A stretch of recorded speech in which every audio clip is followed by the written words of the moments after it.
We have several methods available to us to control invasive species.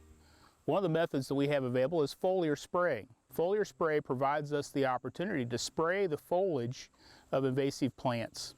This allows us to treat large areas relatively economically and efficiently with herbicide, and also to do spot applications of individual invasive species that may be found in groups of native plants. Several invasive species are relatively easily controlled and effectively controlled with foliar sprays. Asian bush honeysuckle is an excellent example of that.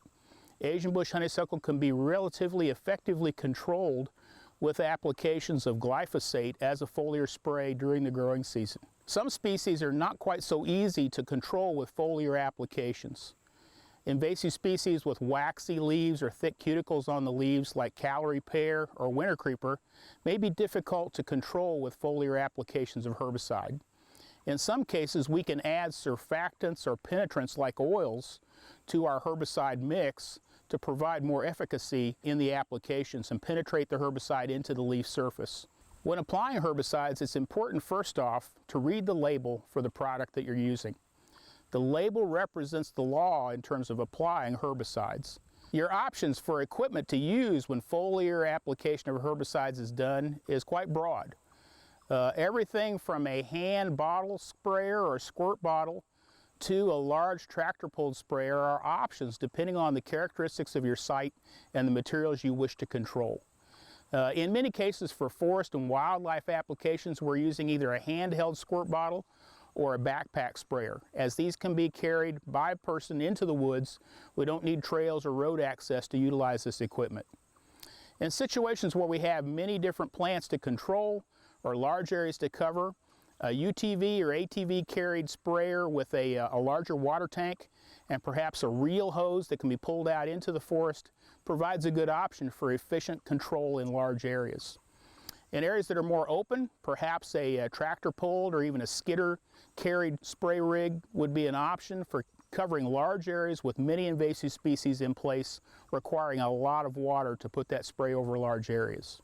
The consideration for any type of control is to look at the area to be controlled, the size of the plants, and your capacity with the equipment you have, and adapt that to the applications you need to do.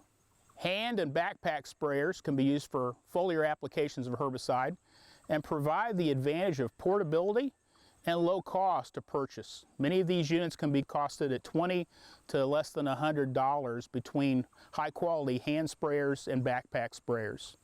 UTV and ATV sprayers have the advantage of having slightly larger tanks for more capacity of water, and so if you're working in remote areas, these can be very efficient and effective with not having to refill your tank constantly. They also offer the option for powered pumps that may provide more volume or pressure of spray to be able to reach out and spray material that's further away or spray larger areas. Tractor and or skid steer carried sprayers have the advantages of providing very large tank capacity, but may be limited to some extent in terms of accessing some areas of forest area. They also obviously are quite expensive in terms of initial capital expenses. When we're planning our invasive species control techniques, oftentimes we'll combine two or more different types of techniques. We've been talking about foliar applications of herbicide, but in fact we can combine mechanical techniques to cut and or mulch up invasive species, allow them to resprout from the root base, and then spray that foliage. This has the opportunity of allowing us to eliminate large standing plants that would be very difficult to spray with a foliar application, getting them cut down to size, allowing them to resprout, and then spraying the resprout foliage to control the plant. Although foliar spraying can be used anytime throughout the growing season, the best time to spray is generally during late summer and fall. Invasive plants are oftentimes still leafed out in the fall when most of our natives have dropped their leaves. Spraying in this fashion reduces the chances of harming plants that you want to keep. Once leaves start to deteriorate, foliar spraying is not very effective. The techniques we use for foliar applications help us in terms of the efficacy of our treatments. And so when doing foliar applications on woody plants, it's very important that we get full coverage of all the foliage on the plant to get good control.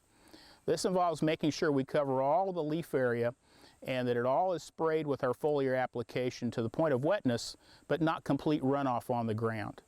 This provides us an opportunity to get enough herbicide into the system of the plant and across the plant to give good potential control. However, we need to be cautious about what's called overspray.